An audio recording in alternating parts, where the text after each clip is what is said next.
Welcome to our channel Raja competitive circle. ఈ వీడియోలో మనం ఆర్పిఎఫ్ కానిస్టేబుల్లో అయ్యేటువంటి ప్రీవియస్ ఇయర్ క్వశ్చన్ పేపర్స్ గురించి తెలుసుకుందాం. ఇంకా మన ఛానల్ ఎవరైనా సబ్స్క్రైబ్ చేసుకోకుండా ఇప్పుడే మన ఛానల్ సబ్స్క్రైబ్ చేసి ఒక చిన్న లైక్ చేయండి. త్వరలో జరగబోతున్నటువంటి ఆర్పిఎఫ్ కానిస్టేబుల్ ఎగ్జామ్లో ఈ ప్రీవియస్ ఇయర్ క్వశ్చన్ పేపర్స్ నుండి మినిమం 1 or 2 క్వశ్చన్స్ వచ్చే అవకాశం ఉంది. సో వీడియోని క్లారిటీగా చూడండి. ఈ క్వశ్చన్ పేపర్ యొక్క అనాలిసిస్ని చెక్ చేసుకోండి. ఎందుకంటే ఈ విధంగానే ఇప్పుడు జరగబోతున్న మార్చిలో జరుగుతున్నాయి కదా ఎగ్జామ్స్, ఆర్పిఎఫ్ కానిస్టేబుల్ ఎగ్జామ్స్. ఈ ఆర్పిఎఫ్ కానిస్టేబుల్ యొక్క ఎగ్జామ్ కూడా ఈ ప్యాటర్న్లోనే సేమ్ యాక్టివ్గా జరుగుతుంది.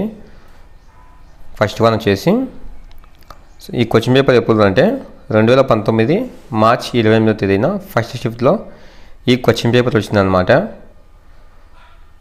ఫస్ట్ వన్ వచ్చేసి ఈ క్వశ్చన్ పేపర్ ఇంగ్లీష్లో మరియు హిందీలో ఉంది. తెలుగు మీడియంలో అవైలబిలిటీ లేదనమాట. మీకోసం తెలుగులో కూడా ఎక్స్ప్లెయిన్ చేస్తాను. First one, in a certain code guest is return as 53@2 and mean is written as 6@4 #. How is same written in that code? ఒక భాషలో GUESTని ఈ 53@2గా రాస్తే MEANను 6@4 రాస్తే అదే భాషలో SAMEని ఏ విధంగా రాస్తారని క్వశ్చన్ వచ్చిందనమాట. ఇది మామూలుగా ఉంది కదా మనకు. ఆన్సర్ వచ్చేసి B అన్నమాట. ఇక్కడ ఉంది కదా సేమ్. ఎస్ అంటే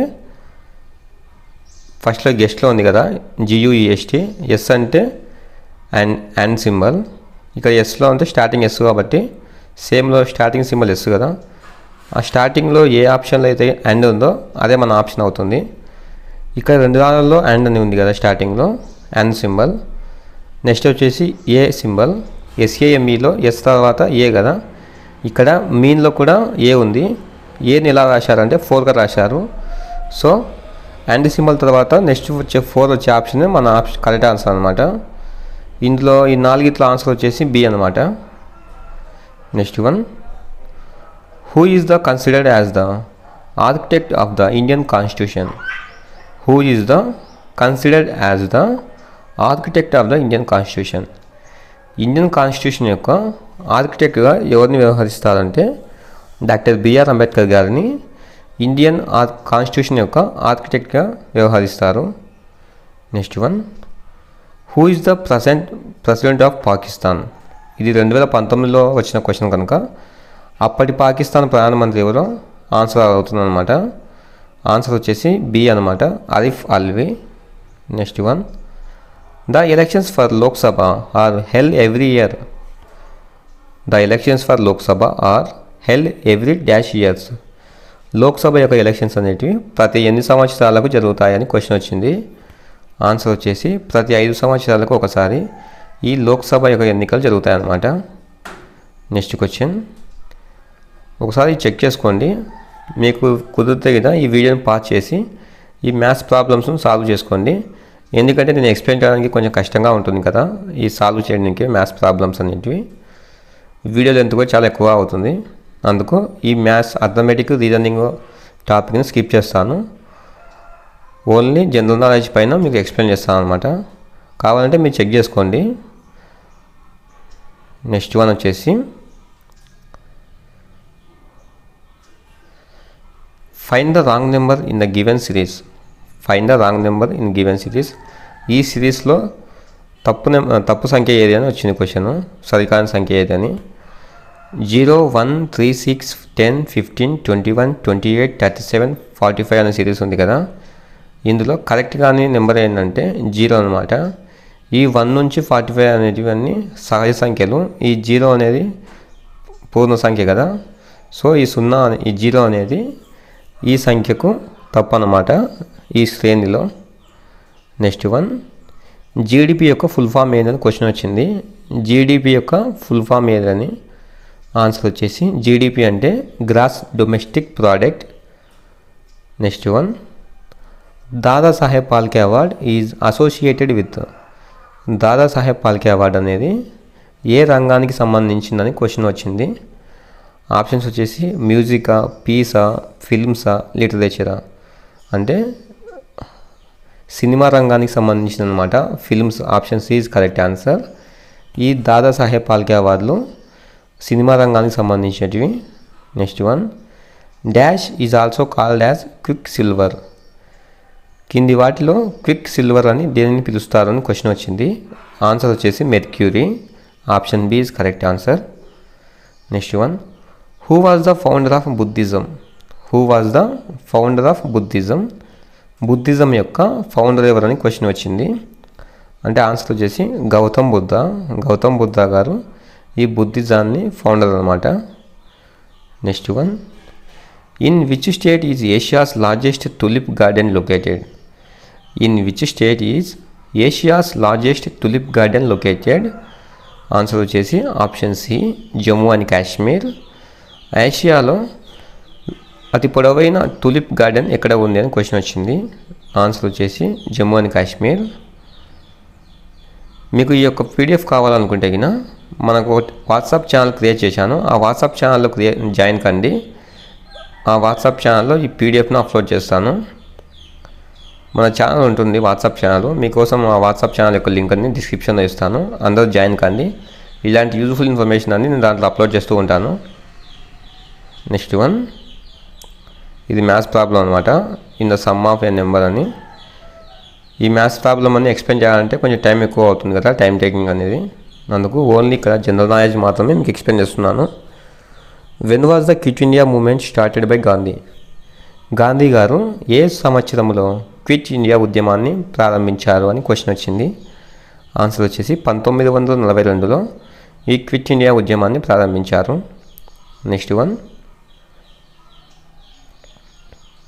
వన్ వచ్చేసి according to the reserve bank of India annual data which of the following countries accounted for the largest source of foreign direct investment into India in FY18. FY18 అంటే financial year 2018 అనమాట. ఇది 2018కి సంబంధించినటువంటి question అనమాట. Answer వచ్చేసి Mauritius. Next one, India become a sovereign democratic republic on which date. India become a sovereign democratic republic on. ఇండియాలో గణతంత్ర దినోత్సవం ఎప్పుడు ఏర్పడింది, గణతంత్ర దినోత్సవంగా ఎప్పుడు ఏర్పడింది ఇండియా అని క్వశ్చన్ వచ్చింది. ఆన్సర్ వచ్చేసి జనవరి 26, 1950 సంవత్సరంలో ఇండియాకు రిపబ్లిక్ వచ్చిందనమాట. అందుకే ఆ రోజున మనం జనవరి 26న రిపబ్లిక్ డేగా జరుపుకుంటాము ఆ రోజు. నెక్స్ట్ వన్ వచ్చేసి ఇవన్నీ ఫజిల్ టెస్ట్ వల్ల ఉన్నాయి కదా, ఇవన్నీ మనం ఆ పీడిఎఫ్లో మీకు క్లారిటీగా వస్తాయి. వాట్సాప్ ఛానల్లో జాయిన్ కండి. నేను ఆ వాట్సాప్ ఛానల్లో ఈ పీడిఎఫ్ని అప్లోడ్ చేస్తాను. మీరు ఆ పీడిఎఫ్ని చెక్ చేసుకుంటూ ప్రాక్టీస్ చేసుకోండి. నెక్స్ట్ వన్ వచ్చేసి dash president over the first meeting of the Indian constitutions assembly. Dash president over the first meeting of the Indian constitutions assembly. Dash presided over the first meeting of the Indian constitution assembly. అంటే answer వచ్చేసి సచ్చిదానంద సిన్హా అనమాట. Next one, who was the first Indian women to win a gold medal in Asian games. Who was the first Indian women to win a gold medal in Asian games. Asian గేమ్స్లలో India తరపున మొదటి gold medal సాధించిన మహిళ ఎవరని question వచ్చింది అనమాట. Answer వచ్చేసి కమల్జిత్ సంధు గారు. నెక్స్ట్ వన్ వచ్చేసి ఇది ఉంది కదా, ఇక్కడ ఒకసారి చెక్ చేసుకోండి ఈ వీడియోని క్లారిటీగా. పీడిఎఫ్ని మనం వాట్సాప్ ఛానల్లో అప్లోడ్ చేస్తాను. ఆ పీడిఎఫ్ డౌన్లోడ్ చేసుకొని మీరు ప్రాక్టీస్ చేసుకోండి. ఎగ్జామ్కి ముందుగా కొంచెం యూజ్ అవుతుంది అన్నమాట మీకు. నెక్స్ట్ వన్, ఇక్కడ ఎక్కువగా ఈ ఆర్పిఎఫ్ కానిస్టేబుల్ ఎగ్జామ్లో ఈ మామూలుగా లెటర్ సిరీస్ ఉంటుంది కదా, ఈ లెటర్ సిరీస్ గురించి చాలా ఎక్కువ క్వశ్చన్స్ వస్తూ ఉంటాయి అన్నమాట. Next one, Ottan Thullal is a dance form of dash. Ottan Thullal is a dance form of. Ottan Thullal అనేది ఏ రాష్ట్రానికి సంబంధించినటువంటి నృత్యము అని క్వశ్చన్ వచ్చిందనమాట. ఆన్సర్ వచ్చేసి కేరళ అనమాట.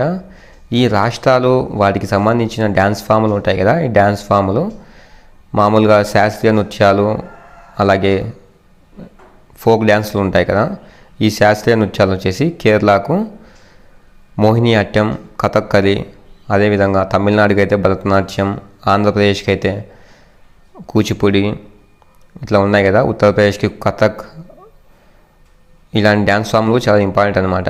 అదేవిధంగా డ్యాన్స్ ఫామ్లతో పాటుగా అందులో ప్రముఖులు ఎవరు ఆ డ్యాన్స్ ఫామ్లలో, వాళ్ళకి ఏ సంవత్సరంలో అవార్డ్స్ వచ్చాయి, పద్మవిభూషణ్ అవార్డు ఏ సంవత్సరంలో వచ్చింది, పద్మశ్రీ అవార్డు ఏ సంవత్సరంలో వచ్చింది, ఇట్లా క్వశ్చన్స్ అవుతూ ఉంటారనమాట ఈ డ్యాన్స్ ఫామ్ల గురించి. సో ఈ డ్యాన్స్ ఫామ్ల గురించి కూడా ఒకసారి చెక్ చేసుకోండి. ఈ డ్యాన్స్ ఫామ్లపై వీడియో ఆల్రెడీ మన ఛానల్లోకి వచ్చేసానమాట. ఇంకా ఆ వీడియో కానీ చూడలేదనుకుంటే వెళ్ళి చూసుకోండి. Next one, with which of the following sports is NEROCA club associated? NEROCA club అనేది ఈ కింది గేమ్స్లలో ఏ గేమ్కు సంబంధించిందని క్వశ్చన్ వచ్చింది. ఆన్సర్ వచ్చేసి ఫుట్బాల్ అనమాట. ఈ నెరోకా క్లబ్ అనేది ఫుట్బాల్ గేమ్కు సంబంధించినది.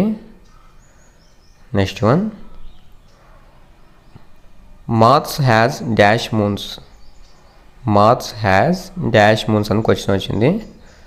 మార్స్ గ్రహం ఉంది కదా, మార్స్ గ్రహానికి ఎన్ని ఉపగ్రహాలు ఉన్నాయని క్వశ్చన్ వచ్చింది అనమాట. ఆన్సర్ వచ్చేసి 2 ఉపగ్రహాలు ఉన్నాయి. Next one, amnesia is loss of. Amnesia అనేది ఏది లాస్ ఆఫ్? యామ్నీషియా అంటే ఏంటి అని క్వశ్చన్ వచ్చిందన్నమాట. యామ్నీషియా అంటే మెమొరీ లాస్ అనమాట. మెమొరీ లాస్ పేషెంట్లని యామ్నీషియా ప్రాబ్లం ఉన్నది అంటారనమాట. మెమొరీ లాస్ పేషెంట్ అంటాం కదా, గజిని సినిమా చూసాం కదా, ఇట్లా గజినిలా ఉన్న వాళ్ళని యామ్నీషియా అంటారు. నెక్స్ట్ వన్ వచ్చేసి Mohammad Ali Jinnah was conferred with the title. Mohammad Ali Jinnah was conferred with dash title. Mohammad Ali Jinnah గారిని ఏమని పిలుస్తారని క్వశ్చన్ వచ్చింది. ఆన్సర్ వచ్చేసి కువైద్ ఐ అజామ్ అని అంటారనమాట. నెక్స్ట్ వన్, ఇక్కడ చూడండి, ఇక్కడే ఈ క్వశ్చన్ నెంబర్ 53 ఉంది కదా, ఈ 53లో కూడా మళ్ళీ ఒకసారి రిపీట్ అయిందన్నమాట ఈ లెటర్ సిరీస్ల గురించి కూడా. సో ఈ లెటర్ సిరీస్, నెంబర్ సిరీస్ పై బాగా ఎక్కువ ఫోకస్ చేయండి. ఇందులో డిఐ గురించి వచ్చింది. నెక్స్ట్ వన్ వచ్చేసి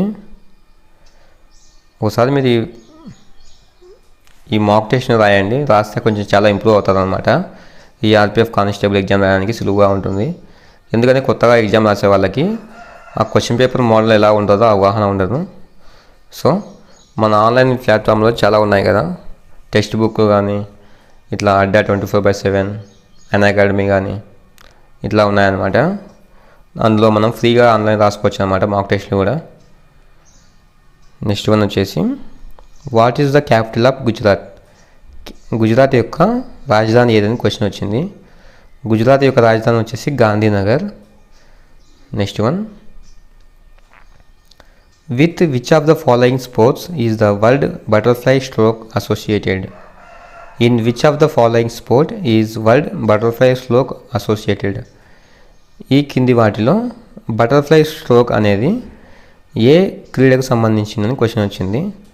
ఆన్సర్ వచ్చేసి స్విమ్మింగ్ అనమాట. Next one, okay, it's enough. ఈ పీడిఎఫ్ కింద మీకు కావాలనుకుంటే మన వాట్సాప్ ఛానల్ ఉంది, రాజా కాంపిటేటివ్ సర్కిట్ అని. ఆ వాట్సాప్ ఛానల్లో జాయిన్ కండి. ఈ వాట్సాప్ ఛానల్ యొక్క లింక్ను డిస్క్రిప్షన్లో ఇస్తాను. ఓకే గైస్, అందరికీ ఆల్ ది బెస్ట్. March 2 నుంచి ఎగ్జామ్స్ ఉన్నాయి కదా, March 2 నుంచి March 18 వరకు ఎగ్జామ్స్ ఉన్నాయి కదా. ఈ ఎగ్జామ్స్ రాయబోయే మీ అందరికీ ఆల్ ది బెస్ట్. ఇంకా మన ఛానల్ ఏమైనా సబ్స్క్రైబ్ చేసుకోకుంటే కన్నా ఇప్పుడే మన ఛానల్ సబ్స్క్రైబ్ చేసి ఒక చిన్న లైక్ చేయండి. మీకు ఇంకా ఇలాంటి పీడిఎఫ్స్ కావాలనుకుంటే కన్నా కామెంట్ రూపంలో తెలియజేయండి. మీకు ఇంకా ఇలాంటి పీడిఎఫ్స్ను ప్రొవైడ్ చేస్తాను.